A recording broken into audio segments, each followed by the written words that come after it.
And hello, meron pala akong gustong i-share sa inyo after 3 weeks. Meron akong gustong i-final and medyo natagalan din to. Meron ako nag-review nito na ipinakita ko lang yung tsura niya. So, maipa-final ko na siya after 3 weeks na paggamit ko nito. So, eto nga pala yung lotion at eto rin yung sabon. Dalawa lang yung sabon na to. Nabili ko to sa TikTok. Alam niyo naman kung saan ako tumitingin ng mga product na gusto kong itry at maraming lumalabas ng mga bagong-bagong product doon. So, pagkabago, pagka natipuan ko, ayan, inire-review ko siya. So, dito tayo sa pinakamura at sulit mong magagamit. So, ito nga pala ay Niacinamide Prestige at ito rin yung Niacinamide Soap Prestige. And pares tong, maganda. And nabili ko to ng 148 tong dalawang to. Noon ha, and ngayon, iba na yung price nito. 160 plus, ganun. Pero yung total na, nito, na nabayaran ko noon is 183 kasama na shipping fee. So, ayan. Sulit na rin kasi napakamura. 250 ml at dalawang sabon na 75 grams ang isa. Ayan. Dito muna tayo sa sabon na sulit mong mabibili ng 29 pesos pag isa lang. Hindi ko masyado masabi kung kasi iba-iba price nito pag sa TikTok na Depende kasi Ayan, ito yung sabon na nagamit ko talaga. Papakita ko. Ayan. Ito yung una. Ito yung tuyo na. So, ito. Akala ko charcoal nun. Kulay black lang talaga siya. Ayan. Yung amoy nito ay ang bango niya. Hindi katulad sa mga nagagamit ko sabon na parang amoy dahon. Amoy ganun. So, ito, kung ano yung unang amoy mo, yun din yung unang amoy sa katawan mo. Kahit mag-rub ka, kahit mabula-bula siya, ganun pa rin yung amoy niya. So, ang bango niya. And, isa rin kasi sa maganda yan, maganda siyang ibabad na matagal dahil malambot din kasi siya sa katawan. Sa skin. And, dahil ito yung itsura niya, ayan. Kala ko talaga charcoal to kasi kulay black siya. So, kulay lang niya.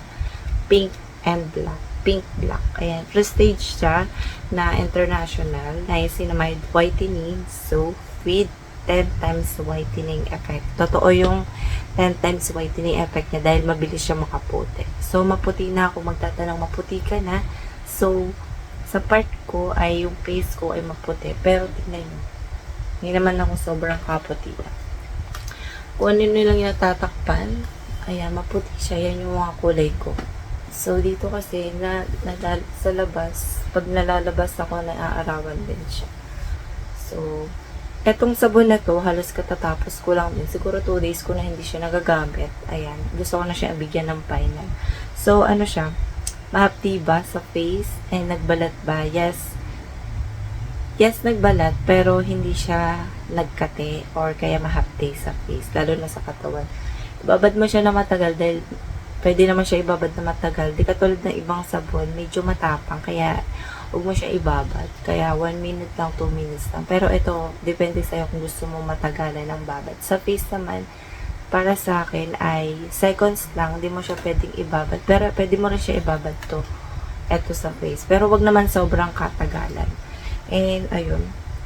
75 grams siya. Napakamura. 29 pesos mo siya mabibili. And, ito yung itsura niya. Ayan, sa likod. Yung ingredients na sobrang konti lang. Ayan. And, na-amaze talaga ako dito sa sabon na to. Higit sa lahat, nagbalat siya. Minimal lang. Hindi mo siya makikitang sobrang balat na balat. Yung ginagawa ko kasi, nagkukuskus muna ako, tas sabay babad ng 1 to 2 minutes lang. Or kaya 1 minute. Ganun lang kasi ako magbabad. After ko magbabad, badlaw na nun, may makakapapa ko yung mga dead skin. Ayun, natatanggal niya. So, ang ganda niya.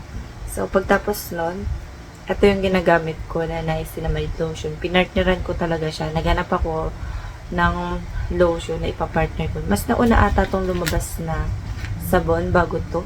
And sakto, nagka-partner siya ng lotion. So, maganda kasi pinapartneran ang lotion at Niacinamide soap. Or kaya kahit ano namang lotion na i-partner mo sa sabon. Or kaya dito naman, kahit anong partner mo dito sa sabon, basta maganda siya.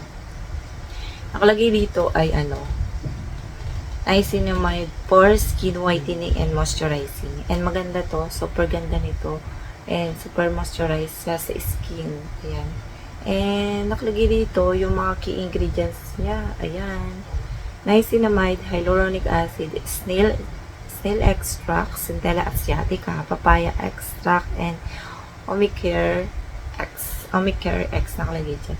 And 250 ml siya. Sobrang ganda at ang bango nitong product na to. Marami yung ingredients na to. Ayan, yung mga nabanggit ko, key ingredients yun. And pag-apply naman, kung dito naman kung paano mo siya i-apply. Umaga tsaka gabi mo siya. Best result nito ay umaga-gabi mo siya ginagamit. So, makati pa siya sa katawan. Hindi. Malagkit pa siya, so hindi. And pagka mag-expose ka nito sa labas, huwag naman sobrang babad na babad. I mean, huwag sobrang init, basta mag-sunblock ka pa rin. Or sunscreen. So, pwede ba siya sa face? May magtatanong na naman yan. Sa body lang siya pwede gamitin. Dahil lang lotion sa body lang kung sa body. So, yung amoy nito, papakita. Dahil, dati talaga akala ko di ganun siya. Ano lang siya, on, tsaka off. Ganun lang siya. Ayan. Ito yung tsura niya. Ayan. Hindi naman kalagkitan. Ayan. So, may white effect pa.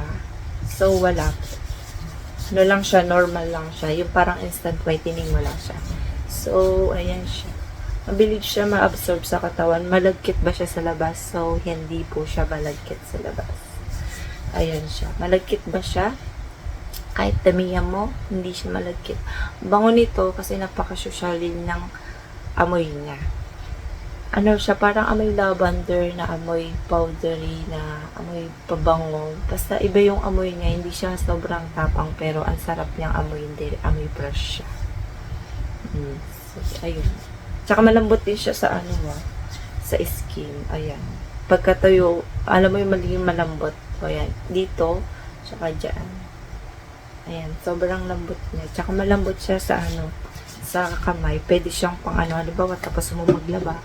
Ayan, sobrang maano niya. Nakakaputi ba siya? Yes, nakakaputi siya. And nagustuhan ko to dahil nga kahit up 3 weeks, magpo 4 weeks na rin, bali mag-iisang buwan na rin. Kasi hindi lang kasi siya umabot ng pinaka-isang buwan. So, ayan. So, na-enjoy ko to dahil napakamura pa. Marami to naging review. Tignan nyo na lang kung ano yung gusto nyo pang makita at gusto nyo pang i-final. Hindi pa kayo na-satisfy sa review ko. So, ayun lang yung masasabi ko dito. Napakamura, nakakaputi siya, malambot siya sa katawan, at wala siyang problema. I mean, hindi siya makati, hindi siya malagkit. Ayun, yung dalawang to. Ayan. Sobrang mura. Meron pa to ibang mga kasama na ibang sabon at lotion. And tignan nyo na lang, mas eto sa akin maganda to. Eh, nakakapagpalight din siya ng mga skirts. I mean, mga dark spot. And kung totally matatanggal ng mga melasma, hindi ko masasabi dahil hindi nakakatanggal kaagad ng melasma ito. Nakakapagpalight lang ng mga dark sunspot, ganun. Yung mga dark na makikita nyo ganyan, nakakapagpalight.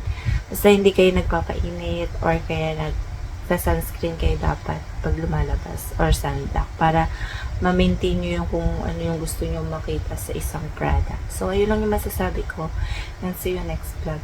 Bye!